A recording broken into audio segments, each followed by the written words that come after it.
Hello बच्चों, कैसे हैं आप लोग। उम्मीद करता हूं कि अच्छे होंगे और पढ़ाई लिखाई कर रहे होंगे। अभी पूजा का समय चल रहा है तो आप लोग पूजा में व्यस्त होंगे, लेकिन इस बीच थोड़ा थोड़ा आपको पढ़ाई में भी मन लगाना चाहिए। अब ये पूजा है तो फिर अभी तो आएगा नहीं, तो आप लोग ज़रूर जाइए, लेकिन अपने पढ़ाई को भी थोड़ा थोड़ा कंटिन्यू करते रहिए। तो चलिए, आज का जो अपना चैप्टर है फसल उत्पादन एवं प्रबंध, इसको अंग्रेजी में क्रॉप प्रोडक्शन एंड मैनेजमेंट कहते हैं। और इसमें मैंने पहले कुछ बताया था, जैसे फसल किसे कहते हैं, उत्पादन क्या है और प्रबंध क्या है।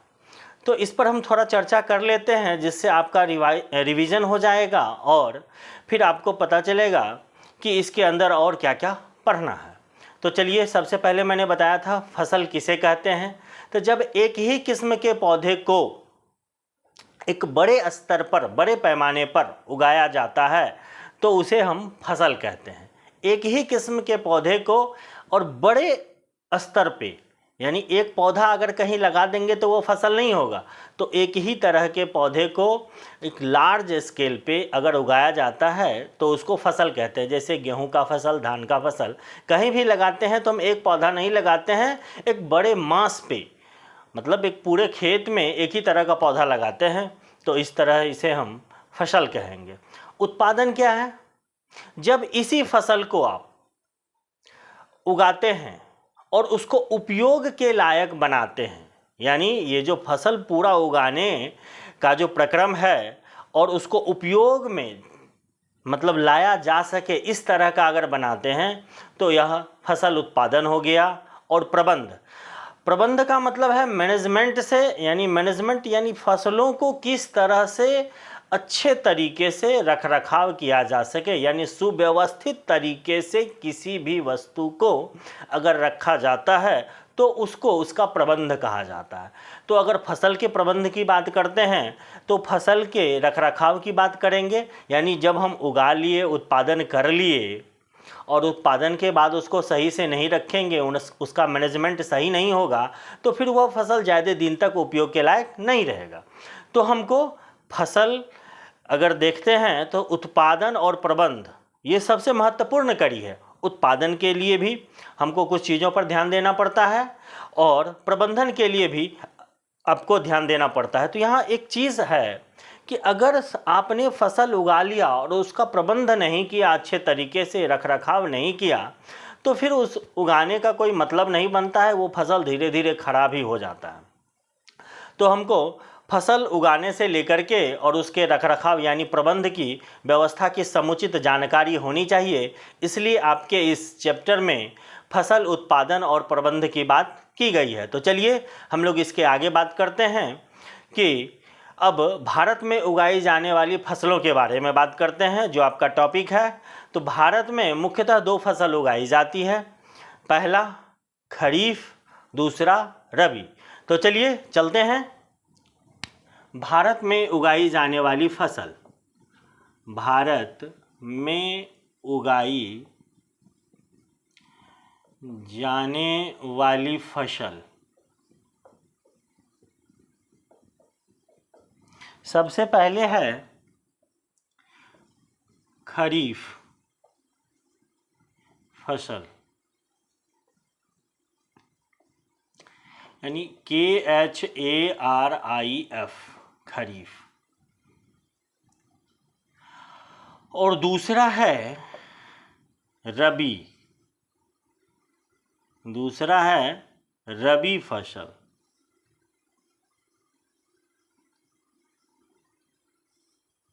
इसको फसल का क्रॉप लिख दीजिए, खरीफ क्रॉप और रबी क्रॉप।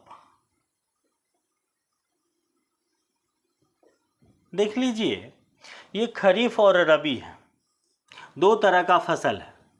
और आपको ये जानना ज़रूरी है कि ये कब उगाया जाता है अपने देश में, ये कब उगाया जाता है, ये मतलब खरीफ फसल किसको कहते हैं। तो ये सारे बातों की जानकारी अभी यहाँ मिलने वाली है। तो खरीफ में देखिए, एक चीज़ ध्यान दीजिएगा ये वर्षा के समय से लगाया जाता है, यानी इसके पौधे को बरसात के समय में लगाया जाता है।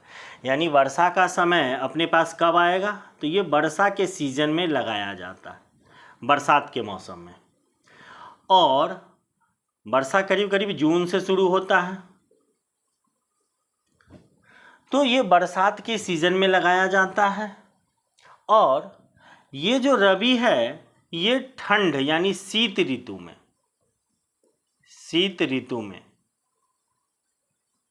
यानी जब ठंड पड़ रही हो तो शीत ऋतु अक्टूबर या नवंबर ले लीजिए, अक्टूबर या फिर नवंबर, यहाँ से शुरू होता है। तो देखिए वर्षा में उगाई जाने वाली फसल है ये खरीफ फसल, बरसात के समय में इसको लगाया जाता है, और रबी फसल को शीत ऋतु में लगाया जाता है। तो हम धीरे धीरे अब इस फसल के बारे में जानेंगे कि डिटेल से कि कब क्या होता है। तो पहला खरीफ है, दूसरा रबी है। तो अब हेडिंग लगाएंगे खरीफ फसल। अब हम लोग हेडिंग लगाएंगे खरीफ फसल। तो इसको आप पहले नोट कर लीजिए कि खरीफ फसल और रबी फसल।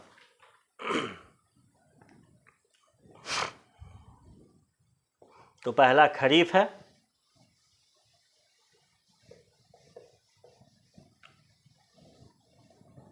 वह फसल जिसे, ध्यान से देखिएगा इसमें कुछ है नहीं, आप समझ जाइएगा इसको, इसलिए इसको ध्यान से देखिएगा। और आप लोग से जुड़ा हुआ है, जो ग्रामीण परिवेश के लोग हैं उससे जुड़ा हुआ है, तो इसको समझने में कोई दिक्कत नहीं होगी। बस जो टर्म है ना उस टर्म से आप अवगत नहीं हैं, तो इस टर्म से आप अवगत हो जाएंगे, थोड़ा ध्यान देने की ज़रूरत है। तो वह फसल जिसे वर्षा ऋतु में, वर्षा ऋतु में लगाया जाता है या बोया जाता है, वर्षा ऋतु में बोया जाता है, बोया जाता है, उसे खरीफ फसल, खरीफ फसल कहते हैं। यानी एक बात समझ में आ गया कि जिसको वर्षा ऋतु में उगाया जाता है वो खरीफ फसल है। और वर्षा ऋतु सामान्यतः, वर्षा ऋतु सामान्यतः कब से कब तक है, तो जून से सितंबर तक। वर्षा ऋतु सामान्यतः जून से सितंबर तक होती है। यानी इसका जो पैदावार है, इस फसल का जो पैदावार है जून से सितंबर अक्टूबर तक के बीच में ख़त्म हो जाता है।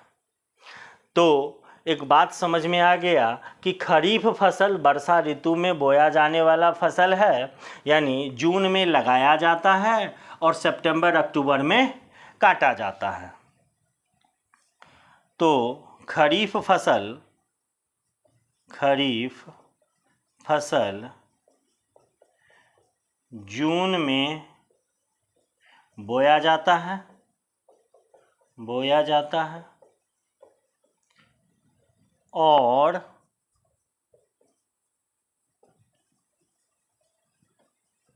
सितंबर या अक्टूबर, सितंबर या अक्टूबर में काटा जाता है, यानी इसकी कटाई की जाती है, काटा जाता है। सितंबर या अक्टूबर में इसकी कटाई की जाती है। अब एक बात और ध्यान देना है कि इसमें कौन कौन से फसल हैं जिसको जून में आप लगाते हैं और सितंबर अक्टूबर में काट लेते हैं। तो देखिए धान है, जैसे आप ध्यान दीजिएगा, धान,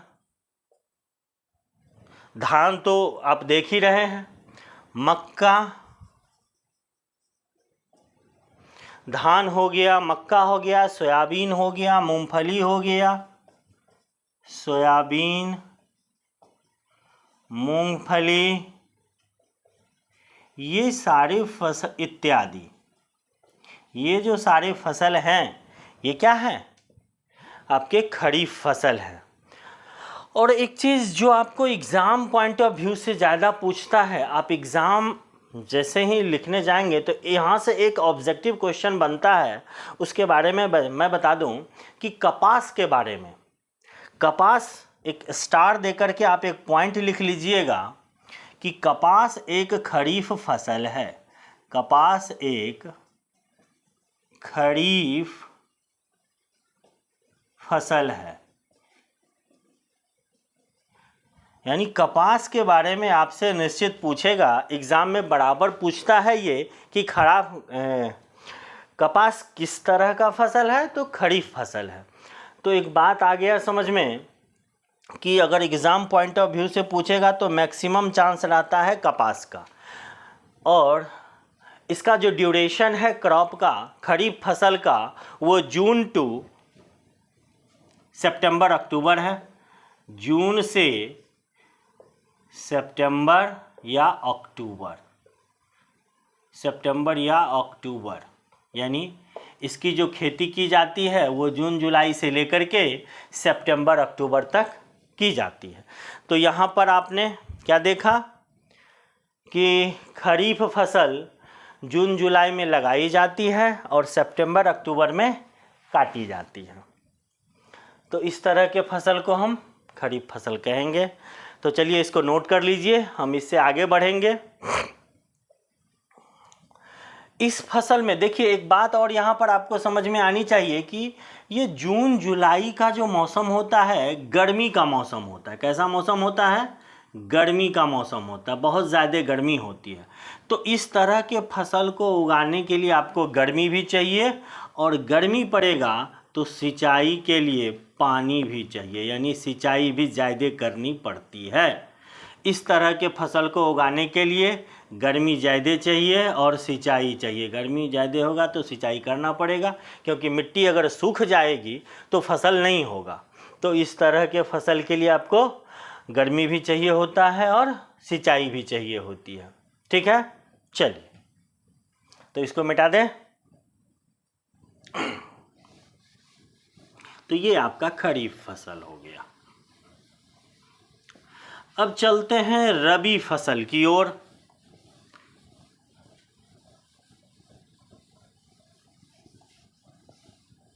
रबी फसल क्या कहता है इसके बारे में समझेंगे।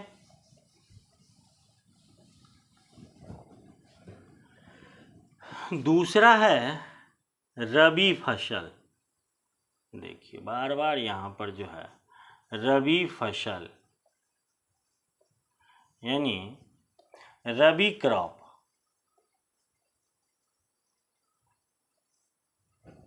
या फिर अंग्रेजी में आप रबी फसल भी लिख सकते हैं। तो रबी क्रॉप एक आपने अभी देखा कि जून जुलाई में बोया जाता है। अब ये कब बोया जाएगा? तो इसके लिए समय निर्धारित है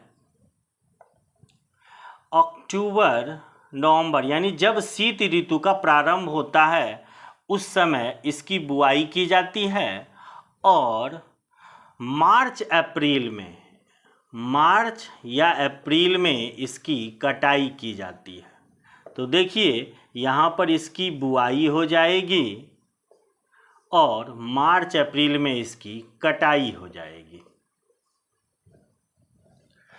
तो ऐसा फसल जिसकी बुआई शीत ऋतु के प्रारंभ में होता हो, ऐसा फसल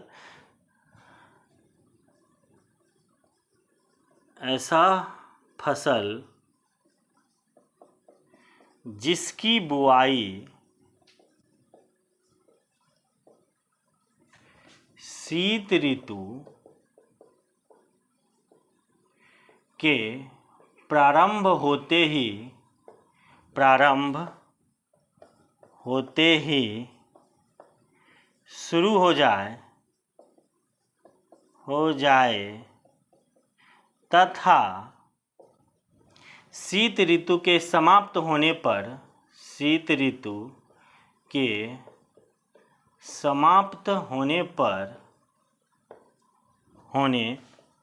पर कटाई की जाए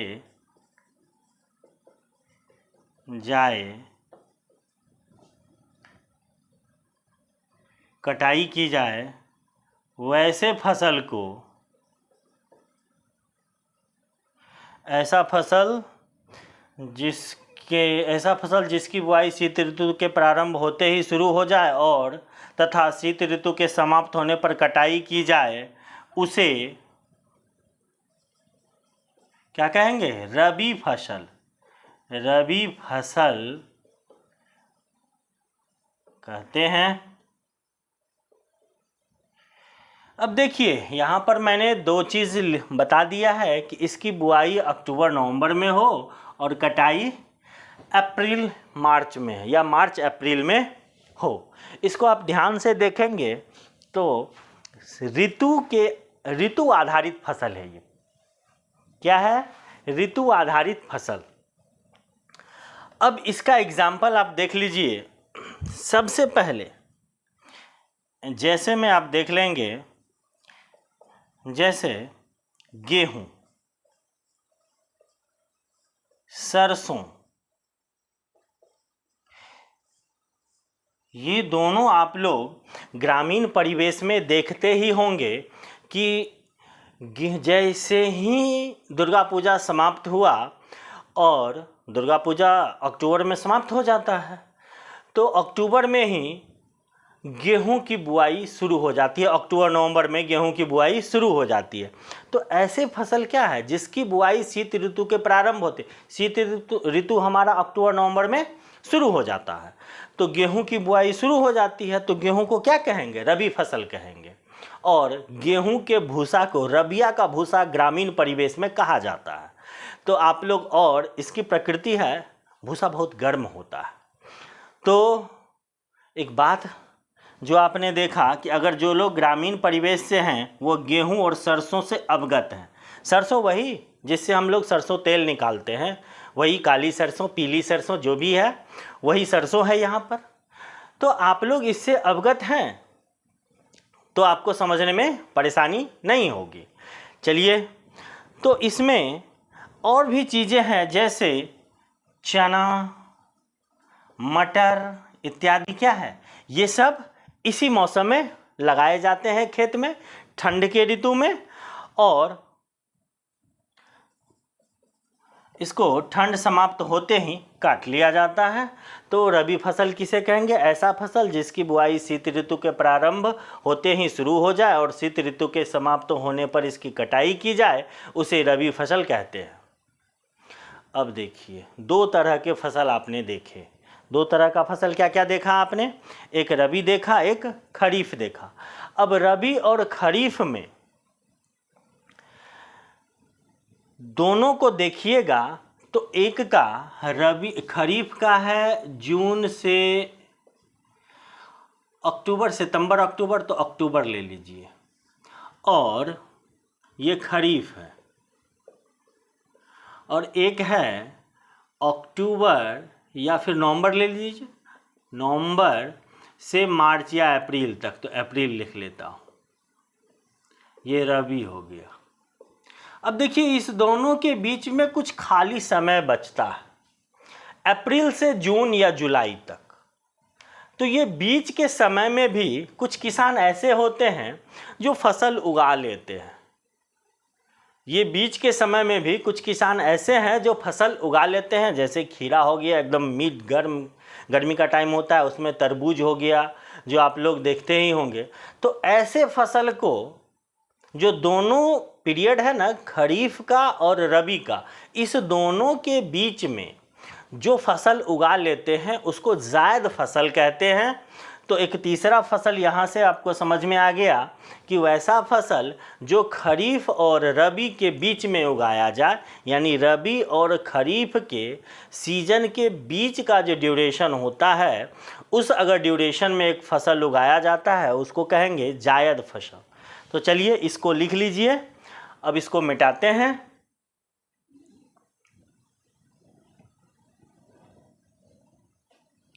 तो इसको क्या कहेंगे? जायद फसल।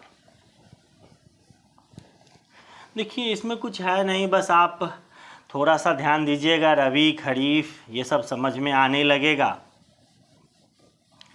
तो मैं उम्मीद करता हूँ कि ये सब आपको पहले से पता होगा, बस टर्म आपको नहीं पता होगा। टर्म का नाम अगर आप एक बार ध्यान दे दीजिएगा तो आपको ये ऐसा चीज़ है कि याद ही हो जाएगा। तो एक है जायद फसल। जायद फसल जो रबी फसल और खरीफ फसल के बीच के समय में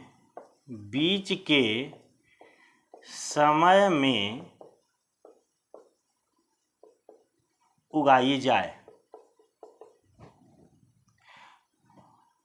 जो रबी फसल और खरीफ फसल के बीच के समय में उगाई जाए, तो ऐसे फसल को क्या कहेंगे? जायद फसल। जैसे आप खीरा ले लीजिएगा, तरबूज ले लीजिएगा, ये सब क्या है? एकदम बीच के समय में उगाया जाता है।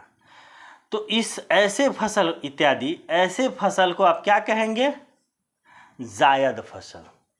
ठीक है, तो इसको थोड़ा सा याद रखने के लिए, एक जानकारी के लिए मैंने बता दिया। आपके सिलेबस में तो नहीं दिया हुआ है, बुक में तो नहीं है, बट आप इसको याद रखेंगे। और ये कब होता है, लगाया जाता है? तो मार्च या अप्रैल में लगाया जाता है और जून जुलाई में काट लिया जाता है, यानी इसको समाप्त कर दिया जाता है। इसकी बुआई हो गई और कटाई हो जाएगी। देखिए, तो मार्च, अप्रैल, मई, जून, जुलाई, यानी 3-4 महीने में इसको उगा करके काट लिया जाता है। तो इस तरह से आप इसको याद रखेंगे। रबी फसल और खरीफ फसल, और बीच के समय में जो फसल उगाई जाए उसको क्या कहेंगे? जायद फसल। तो फसल आप लोग समझ गए होंगे। अब देखिए, बहुत सारी चीज़ें हैं जो अभी समझनी बाकी है।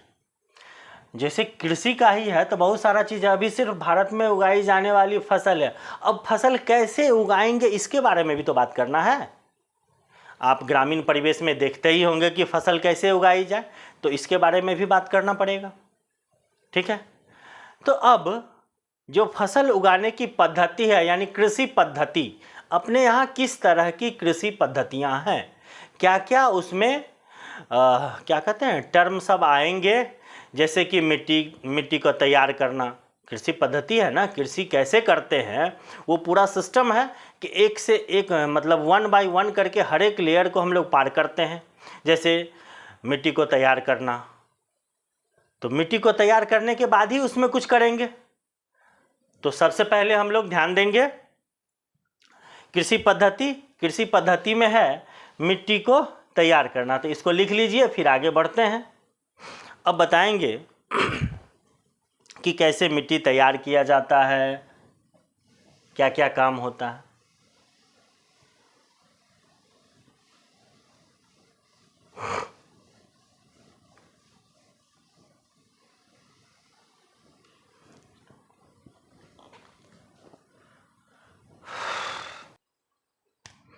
तो अब हम लोग देखेंगे कि कृषि पद्धतियाँ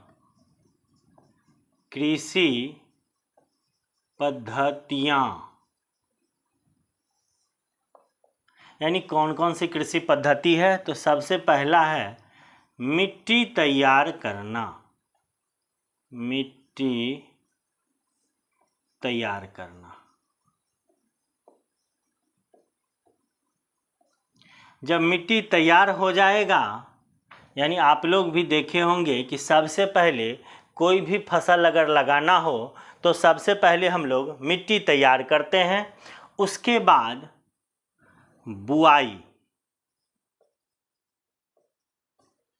बुआई करते हैं, उसके बाद खाद या उर्वरक। बुआई के बाद उसी में हम लोग क्या करते हैं, खाद या उर्वरक देना। खाद या उर्वरक देना, यानी खाद या उर्वरक का प्रयोग करते हैं। तो पहला मिट्टी तैयार करना, बुआई, खाद या उर्वरक, उसके बाद चौथा है सिंचाई। सिंचाई कर दिया। पांचवा, ये सारे स्टेप आपको ध्यान रखना पड़ेगा और इसी स्टेप के आधार पर आप खेती करेंगे। तो है खरपतवार नाशक का प्रयोग। खरपतवार नाशक का प्रयोग, या खरपतवार से सुरक्षा भी लिख सकते हैं, या खरपतवार से सुरक्षा। सुरक्षा कैसे करेंगे? जो खरपतवार नाशक का प्रयोग करेंगे। और छठा है, यानी ये सब हो जाएगा तब हार्वेस्टिंग, कटाई, और सातवां भंडारण। भंडारण यानी काटने के बाद जो है इसको स्टोर कर लेना। तो देखिए, सबसे पहले अब इसका मिट्टी तैयार करना, यानी प्रिपरेशन ऑफ सॉइल, अंग्रेजी में प्रिपरेशन ऑफ सॉइल। दूसरा है बुआई, यानी सोइंग, SOWING, सोइंग, बुआई कर दिए। अब है खाद या उर्वरक देना, तो मैन्योर और फर्टिलाइज़र। मैन्योर और फर्टिलाइजर्स एडिंग कर दीजिए, देना है ना, तो एडिंग मैन्योर या फर्टिलाइजर्स, एडिंग मैन्योर और फर्टिलाइजर्स। सिंचाई,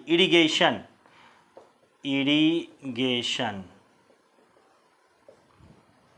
खरपतवार नाशक यानी इंसेक्टिसाइड्स या पेस्टिसाइड्स, इसका प्रयोग करेंगे। तो प्रोटेक्टिंग फ्रॉम वीड्स, प्रोटेक्ट करेंगे ना, तो प्रोटेक्टिंग फ्रॉम वीड्स कैसे करेंगे? तो इंसेक्टिसाइड या पेस्टिसाइड डालेंगे। कटाई मतलब हार्वेस्टिंग, और भंडारण मतलब स्टोरेज। मतलब इन सारे स्टेप को हम पढ़ेंगे कृषि पद्धति में। इतने स्टेप्स को हमको पढ़ना पड़ेगा कृषि पद्धति में। तो सबसे पहला जो स्टेप है, आज मैं शुरू कर देता हूँ कुछ स्टेप, आप लोगों को फिर आइडिया लग जाएगा कि ये हम लोग जो पढ़ रहे हैं ये बाहर की चीज़ें नहीं हैं, हम लोग अपने आसपास में देखते आ रहे हैं, बस वही है। तो आप इसको नोट कर लीजिए और धीरे धीरे मैं इस पे बात करूँगा।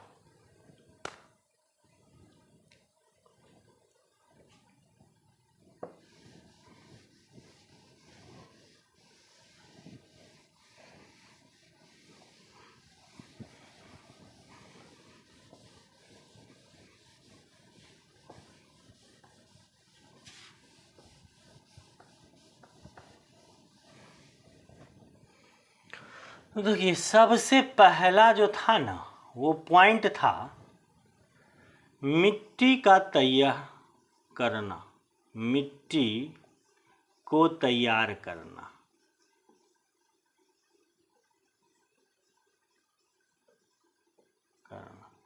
Preparation of soil.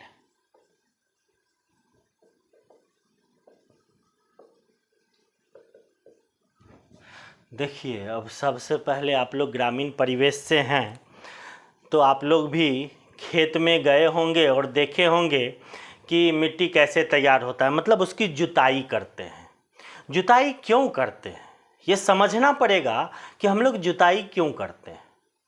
एक फसल काटे, दूसरा फसल लगाना है तो उसको जुताई करते हैं, और जुताई करने के बाद कुछ दिन ऐसे ही पहले उसको छोड़ देते हैं, यानी नीचे की मिट्टी ऊपर, ऊपर की मिट्टी नीचे।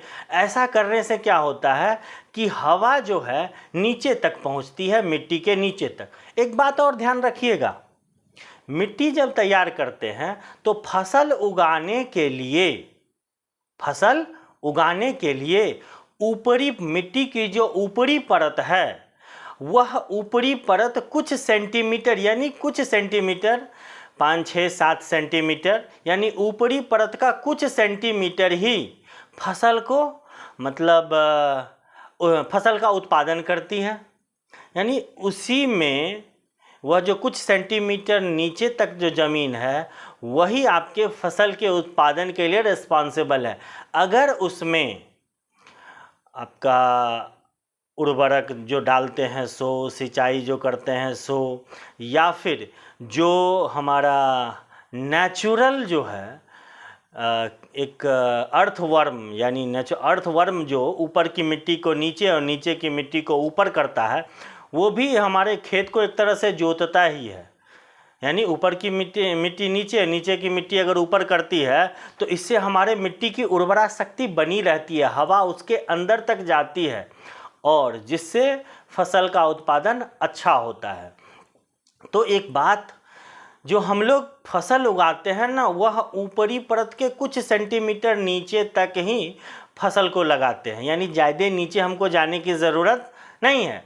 हम लोग को बस समझिए कि 6 इंच नीचे तक, जो 6 इंच तो मैंने बहुत कह दिया, कुछ सेंटीमीटर यानी आप कुछ सेंटीमीटर 6 सेंटीमीटर 7 सेंटीमीटर तक नीचे जाइएगा, आपकी जुताई करीब करीब इतने तक अगर अच्छे से हो जाती है तो कुल मिलाकर के क्या है कि आपकी पैदावार जो है अच्छी हो जाती है। उसमें जो भी आपको डालना है खाद उर्वरक ये सब डाल देंगे तो अच्छी होगी।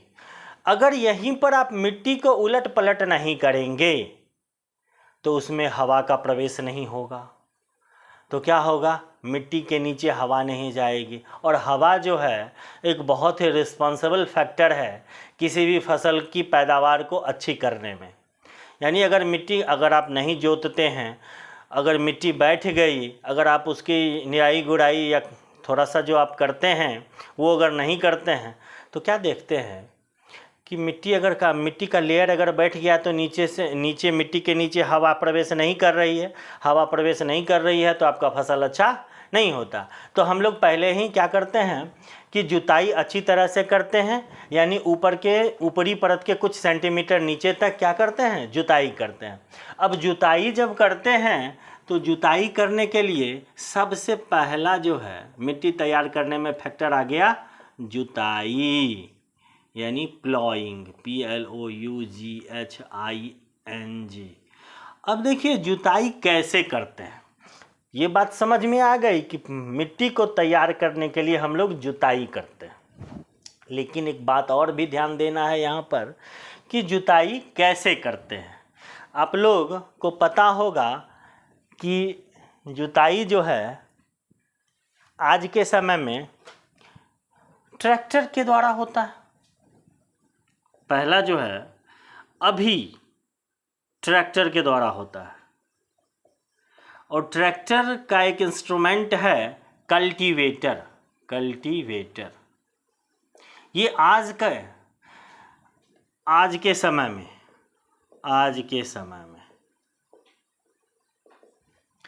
ट्रैक्टर से करते हैं, और कल्टीवेटर एक इंस्ट्रूमेंट है जिससे करते हैं। आप लोग जो ग्रामीण परिवेश के लोग हैं उनको पता भी होगा कि कल्टीवेटर क्या है। तो कल्टीवेटर का प्रयोग हम लोग करते हैं। दूसरा है हल HOE हो। हल, इसके लिए हमको जानवर की ज़रूरत पड़ती है जो इसको खींचता है। हल आप लोग अगर ग्रामीण परिवेश के होंगे तो आपको पता होगा कि हल में एक लोहे का फार टाइप का लगा रहता है जिसकी आकृति त्रिकोणी होती है ऐसे, ठीक है, और ऊपर में उसको फिर ऐसे इस तरह का आकृति होगा, आप देख लेंगे, ऐसे और ऐसे लगा रहता है।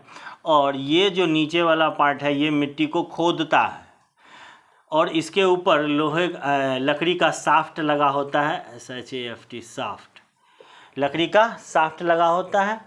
तो ये जो आपका तिकोना आकृति का हल है ना, ये पुरानी पद्धति है। अब मानो कि यह प्रचलन से उठ गया है।